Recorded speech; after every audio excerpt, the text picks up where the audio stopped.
आज हम इस वीडियो में सीखेंगे कि चोटी का विलोम शब्द क्या होता है और इसका अर्थ क्या होता है, और साथ में हम कुछ उदाहरण वाक्यों से भी इसे और अच्छे से समझेंगे।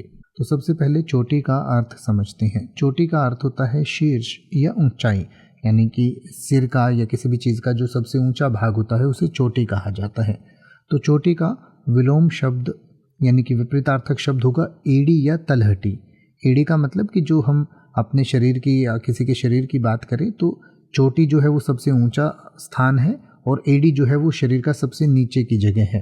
तो इसी तरीके से किसी पहाड़ की बात करें तो पहाड़ में जो चोटी होती है या पहाड़ का जो सबसे ऊंचा भाग होता है उसे चोटी कहते हैं, और पहाड़ का जो सबसे नीचा भाग होता है उसे तलहटी कहते हैं।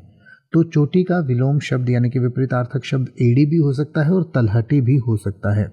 तो एड़ी या तलहटी जो है वो दोनों ही चोटी के विलोम शब्द हो सकते हैं। तो आइए अब हम चोटी और एड़ी या तलहटी को कुछ उदाहरण वाक्यों से समझें। जैसे कि आप कह सकते हैं कि उसने पर्वत की चोटी पर चढ़कर अद्भुत दृश्य का आनंद लिया, या फिर आप कह सकते हैं कि उसने पर्वत की तलहटी में रहकर सामान्य दृश्य का आनंद लिया। या फिर आप इसको इस तरीके से भी कह सकते हैं कि उसने इस काम को करने के लिए एड़ी चोटी का जोर लगाया।